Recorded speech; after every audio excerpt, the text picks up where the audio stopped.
na parang wala ng pag-asa.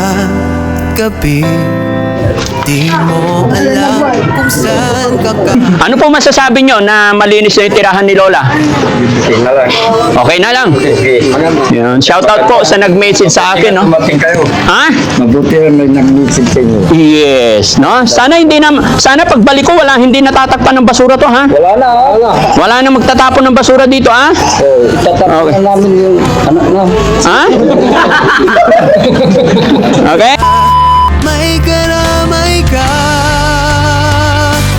Daddy Frankie, nandyan sa'yo.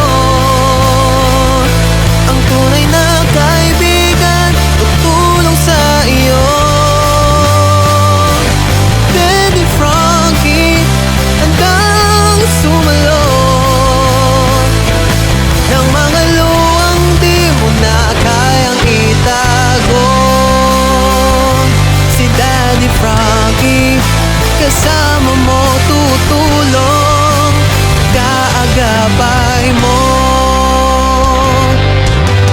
May mga sugat na di nakikita, mga bakas at langit kahapong nagdaan. Ngunit may Diyos, may liwanag na darating. At kahit gaano kabigat ang mundo, may kamay na aabot sa'yo. Di ka nag-iisa, may karamay ka.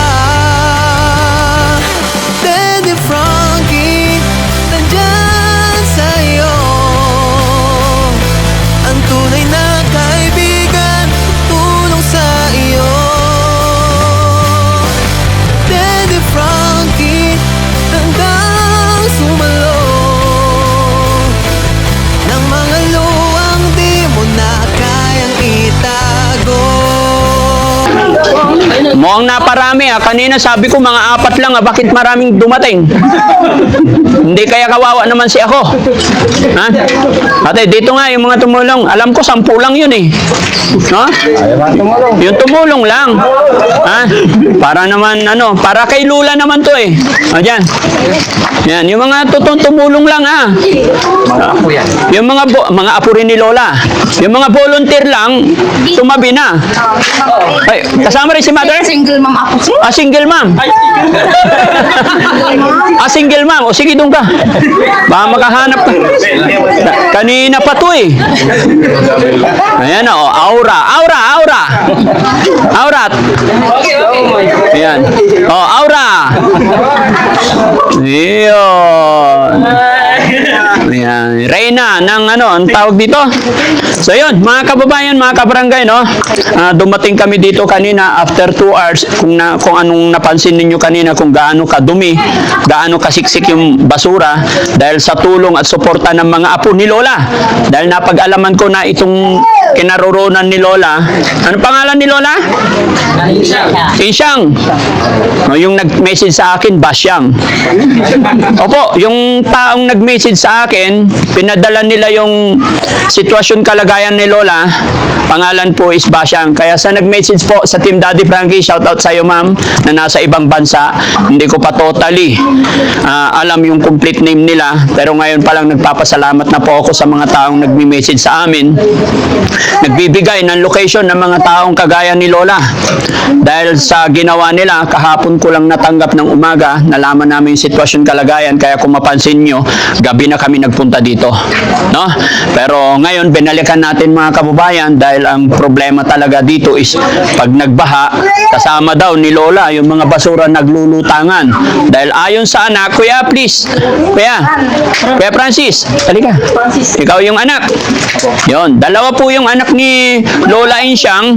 Si Kuya Francis lang yung nandito. Yung isang kapatid na lalaki is nasa abroad po. No? Hindi na natin pwedeng i-mention kung ano ang dahilan. Dahil ang mission lang po ang goal lang po ng Team Daddy Frankie ay makatulong mabawasan yung basura, no?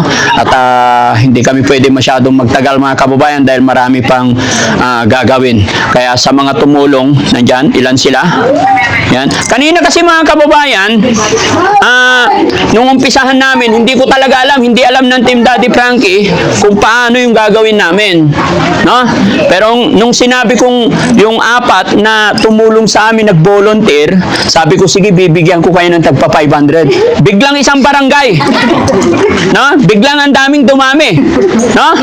Kaya salamat sa inyong lahat, no? Sino yung mga tumulong? Kasama si Kuya, nakita ko yan. Si Kuya, ayan, no? Ito, substitute. Ano, ang dami. So, ilan kayo? 1, 2, 3, 4, 5, 6, 7. Kasama rin si Madam? Kasama din. Kasama. So, 1, 2, 3, 4, 5, 6, 7, 8. Allah. Pero okay lang yan, guys, no? Ako'y magpapasalamat sa inyo dahil sa tulong ninyo, nalinis natin to. Kasi sa totoo lang, hindi, okay na. Sa totoo lang po, kung kami lang, talagang hindi namin kakayanin, mga kababayan. Kaya gumawa ng paraan si Daddy Frankie, kasi alam nyo naman, napakabilis yan pag nagsabi tayo ng pabuya. Kita nyo, ang dami, no? Si tatay kailan dumating to? Parang hindi ko nakita nagsimula to eh. Dumating to nung tapos na eh. Ha? Kanina pa. Pangalan ni tatay? Francis. Ano ka ni Lola? Pamangkin. Pamangkin ka rin, tapos mga anak apo na yung mga yan. Ano po masasabi nyo na malinis na yung tirahan ni Lola? Okay na lang. Okay na lang. Okay. Yun. Shout out po sa nag-message sa akin, no? Dumating kayo. Ha? Mabuti rin may nag-message sa inyo. Yes, no? Sana pagbalik ko hindi natatakpan ng basura to, ha? Wala na. Wala na magtatapon ng basura dito, ha? So, itatapon Okay. namin yung anak na. Ha? Okay?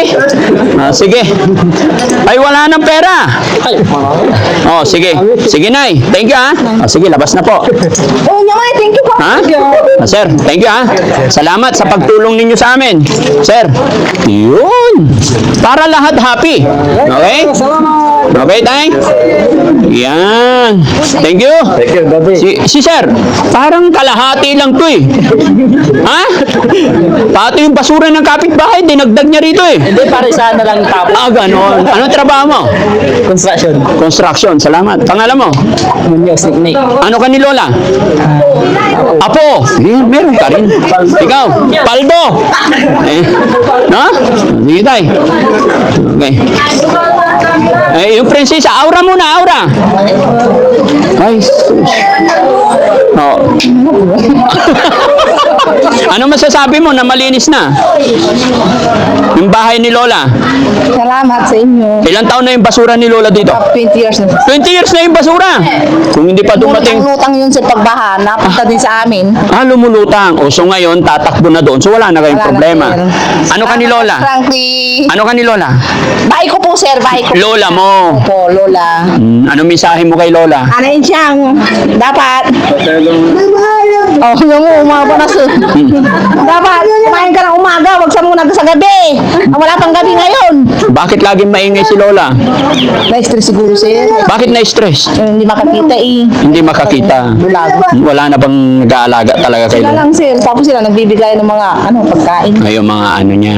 Okay, so yun mga kababayan, mga kabarangay. Masaya yung pamilya ni Lola kasi sa wakas, 20 years na daw yung basura dito, taon-taon, pag araw ng tag-ulan, sacrifice, nagsasuffer sila na lumulutang-lutang dahil bahain pala yung lugar na ito. Thank you, Mother. Yun. Kaya, ito yung mga kababayan, ito yung mga mababait. Hindi pa ako nagsasabi ng pabuya, talagang lumapit na sila. Dahil sa kabaitan nila, tag 1,000 kayo. Yan. Okay? God bless po sa atin lahat mga kababayan, mga kabarangay, no? Ganito lang po ang gusto ng Team Daddy Frankie. Magkaisa po tayo, tulong-tulong tayo, lalong-lalo na para sa ating mga lola. At At syempre, shout out po sa nag-message sa akin na ang sabi nila is kawawa si Lola dahil nasa basurahan. Sana yung nag-message, mapanood mo ito, yung una or first mission ng Team Daddy Frankie kay Lola.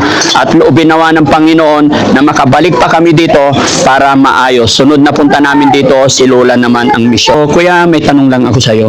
Ano ngayon ang nararamdaman mo na after 20 years, punong-puno ng basurahan dito? Ngayon, anong nararamdaman mo na lumuwag? Masaya po. Masaya. So, pwede mo bang ipangako kay Daddy Frankie na magmula sa araw na ito, hindi na po magtatapon ng basura dito? Much more, wawalisan pa everyday para maging maayos para kay Lola, no? Sa ngayon, kami pansamantalang aalis para mapagbihis kami kasi ang goal namin talaga sa araw na ito is malinisan tong area ni Lola. Kasi nakita ko talaga na sobrang dumi. Nakakaawa si Lola, nahihigop ng yung parang hindi sariwang hangin dahil sa tambak ng basura. Okay? So, happy na?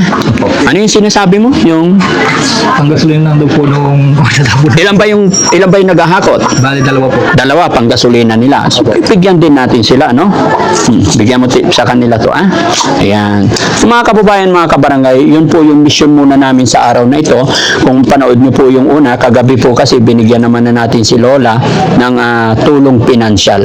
At ako muli magpapasalamat po sa taong nag-message sa amin para matulungan po ito. Nawa po ay hindi dito matapos ang pagtulong ng Team Daddy Frankie. Gaya ng aking sinabi, mga kababayan, iisipin pa po ng Team Daddy Frankie ang susunod na misyon kung paano at ano pa yung mga pwede nating itulong kay Lola. Ano yung ilang taon si Lola? 79 po. 79 na.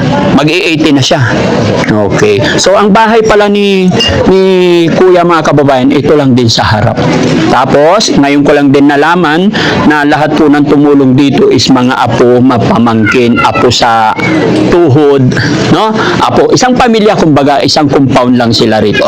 Kaya sa lahat po ng tumulong sa amin, mga kababayan, pagtanggal ng basura, maraming salamat po. Sa lahat po ng kamag-anak ni Lola, thank you so much. So, sir, okay na po? Papaalam muna kami, ha? Maraming salamat, mga kababayan. God bless and mabuhay po tayong lahat. Thank you po. Daddy Frankie.